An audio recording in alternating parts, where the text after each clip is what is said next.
Hello students, welcome to my YouTube channel Anytime Accountancy. Please subscribe my channel and press the bell icon for latest updates. So students, आज हम बात कर रहे हैं जो chapter हमारा पहले से चल रहा था एनपीओ के एक बहुत ही इंपॉर्टेंट टॉपिक की जिसका नाम है इनकम एंड एक्सपेंडिचर अकाउंट। इससे पहले स्टूडेंट्स लास्ट वीडियो में हमने बात की थी कुछ टॉपिक्स की, जैसे कि difference between NPO and profit earning organisation. इसके अलावा बात की थी financial statement of not for profit organisation. इसके बाद हमने बात की थी रिसिप्ट एंड पेमेंट अकाउंट की, और हमने बात की थी difference between receipt and payment account and cash book. तो आज हम बात कर रहे हैं इनकम एंड एक्सपेंडिचर अकाउंट की।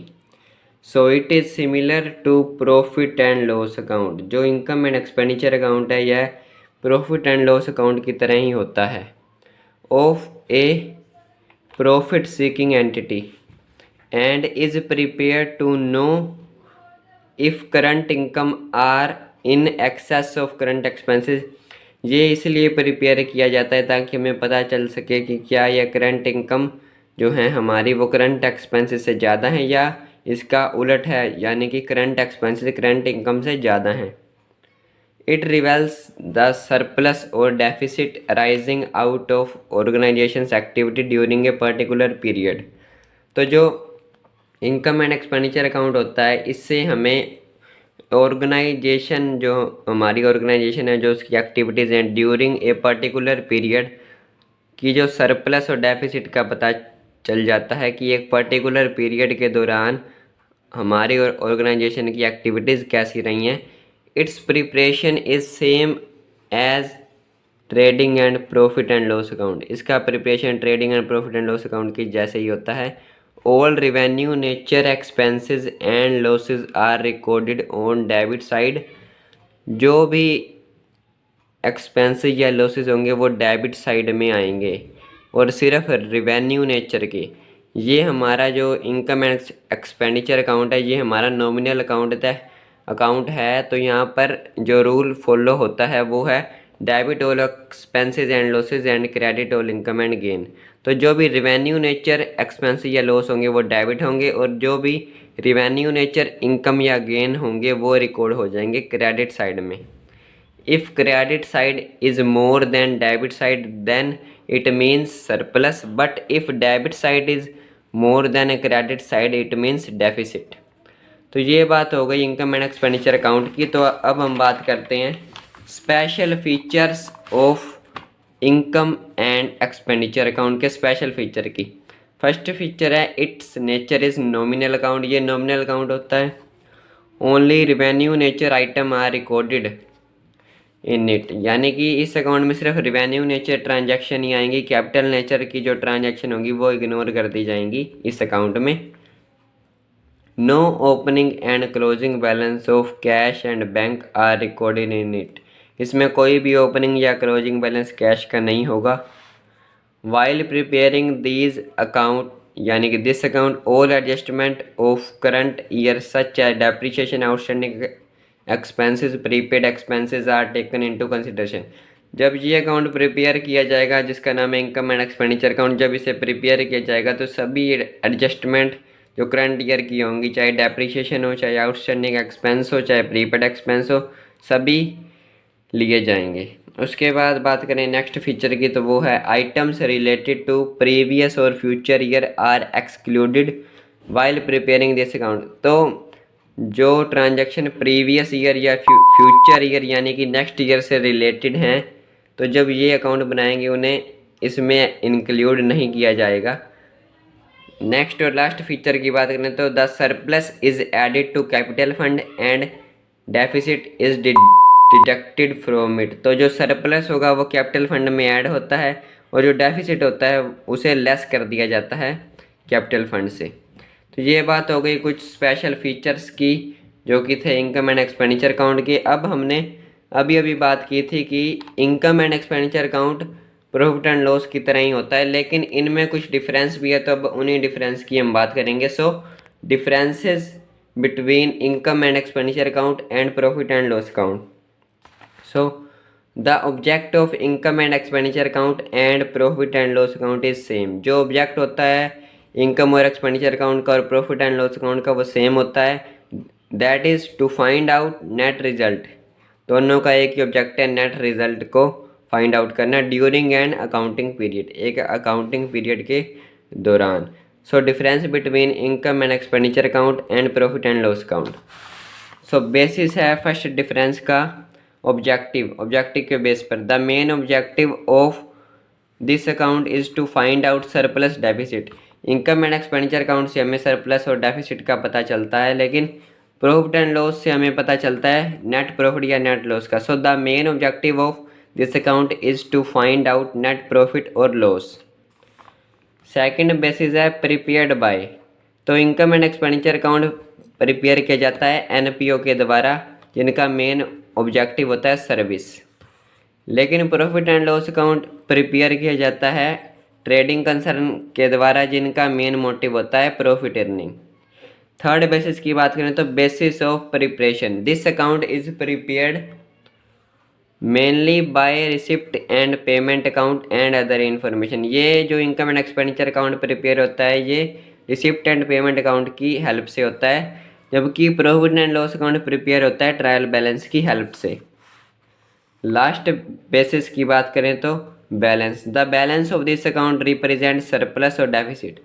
तो इनकम एंड एक्सपेंडिचर अकाउंट का बैलेंस रिप्रेजेंट करता है सरप्लस या डेफिसिट को, लेकिन प्रॉफिट एंड लॉस अकाउंट का बैलेंस शो करता है नेट प्रॉफिट या नेट लॉस को। So the balance of this account represent net profit और नेट लॉस। तो ये बात हो गई difference between income and expenditure account and profit and loss account. तो अब हम बात करते हैं बैलेंस शीट की। NPO also maintain balance sheet as profit seeking entity. जो एनपीओ होते हैं वो भी प्रॉफिट सीकिंग एंटिटी की तरह ही बैलेंस शीट मेंटेन करते हैं to show financial position on last date of accounting year, ताकि उन्हें अपनी फाइनेंशियल पोजीशन का पता चल सके अकाउंटिंग ईयर की लास्ट डेट को। It is prepared from the balances remaining after transfer of all revenue income and expenditure to the income and expenditure account. तो जो बैलेंस शीट प्रिपेयर होती है वो बैलेंस जो हमारे पास बचे हुए होते हैं सभी रेवेन्यू इनकम और एक्सपेंडिचर को ट्रांसफ़र करने के बाद ये उनसे तैयार होता है। तो बैलेंस शीट की बात करें तो it contain only capital item. Balance sheet में सिर्फ कैपिटल आइटम ही आती हैं, such as assets, liabilities and capital fund. तो ये बात होगी बैलेंस शीट की। अब एक और मोस्ट इम्पोर्टेंट टॉपिक है difference between receipt and payment account and income and expenditure account. तो लास्ट वीडियो में हमने रिसिप्ट एंड पेमेंट अकाउंट की बात की थी और इस वीडियो में हमने बात की है इनकम एंड एक्सपेंडिचर अकाउंट की। दोनों के बीच में ही काफ़ी डिफरेंस है, तो अब हम उनकी बात करते हैं। तो जो लास्ट वीडियो में हमने रिसिप्ट एंड पेमेंट अकाउंट की बात की थी, इस वीडियो के लिंक आपको डिस्क्रिप्शन में मिल जाएंगे। तो अब अगर डिफरेंस की बात करें तो सबसे पहला बेसिस है जो डिफरेंस का वो है नेचर। तो रिसिप्ट एंड पेमेंट अकाउंट का नेचर क्या है? It is summary of cash book, ये कैश बुक की समरी है। लेकिन income and expenditure account it is like profit and loss account of profit seeking entity. लेकिन जो इनकम एंड एक्सपेंडिचर अकाउंट है ये प्रॉफिट एंड लॉस अकाउंट की तरह होता है। अगर हम नेक्स्ट बेसिस की बात करें तो वो है sides. Debit side of this account record receipt and credit side of records payment. जो डेबिट साइड होगी इस अकाउंट की उसमें रिसिप्ट आती हैं और क्रेडिट साइड में पेमेंट आती हैं। लेकिन इनकम एंड एक्सपेंडिचर अकाउंट की बात करें तो debit side records expenses and losses और credit side record income and gain. Debit side में लॉस या एक्सपेंस आएंगे और क्रेडिट साइड में इनकम या गेन आएंगे। थर्ड बेसिस की बात करें तो type of account, it is real account, it is nominal account. जो रिसिप्ट एंड पेमेंट अकाउंट है वो रियल अकाउंट है, लेकिन income and expenditure account nominal account है। फोर्थ बेसिस की बात करें तो opening balance, it start with the opening balance of cash and bank. जो रिसिप्ट एंड पेमेंट अकाउंट है ये स्टार्ट होता है कैश और बैंक की ओपनिंग बैलेंस से, लेकिन जो दूसरा अकाउंट था हमारा इनकम एंड एक्सपेंडिचर अकाउंट, इसका कोई भी ओपनिंग बैलेंस नहीं होता। फिफ्थ बेसिस की बात करें तो closing balance, closing balance of this account represent the closing cash in and at bank और ओवरड्राफ्ट एट बैंक। तो जो रिसिप्ट एंड पेमेंट अकाउंट है इसके क्लोजिंग बैलेंस से हमें क्लोजिंग बैलेंस ऑफ कैश का पता चलता है या बैंक का या ओवरड्राफ्ट है अगर बैंक में तो उसका पता चलता है। लेकिन क्लोजिंग बैलेंस अगर इनकम एंड एक्सपेंडिचर अकाउंट का होगा तो उससे हमें पता चलेगा सरप्लस या डेफिसिट का।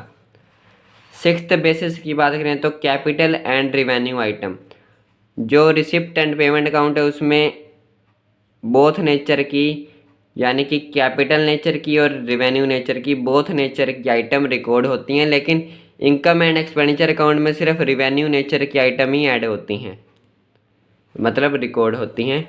सेवन्थ बेसिस की बात करें तो period of income and expenses, it records all receipt and payment related to current, next और previous year.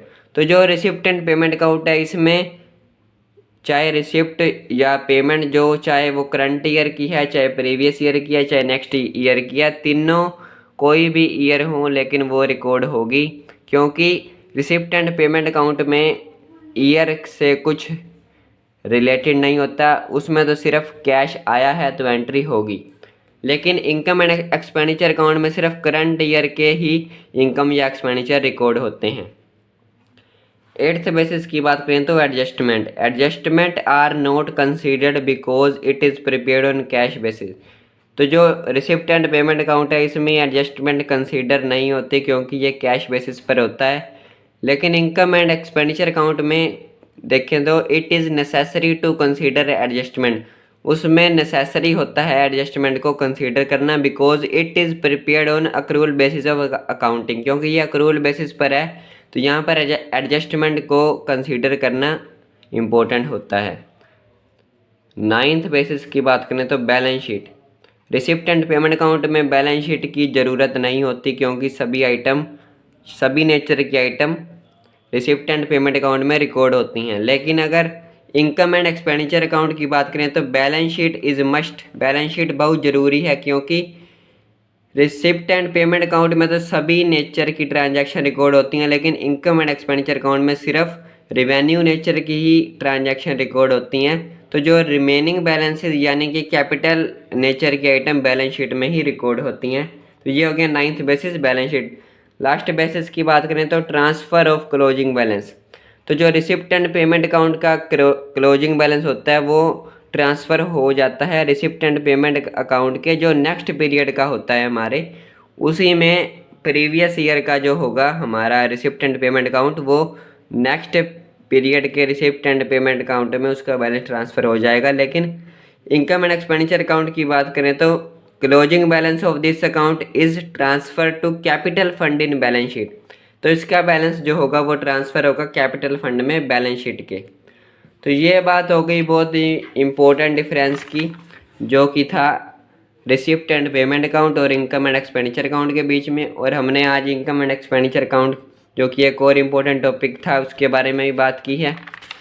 So next video में हम एनपीओ के कुछ जो रिलेटेड आइटम्स होती हैं या टर्म्स होती हैं उनके बारे में बात करेंगे, और लास्ट वीडियो के लिंक आपको नीचे डिस्क्रिप्शन में मिल जाएंगे। So thank you.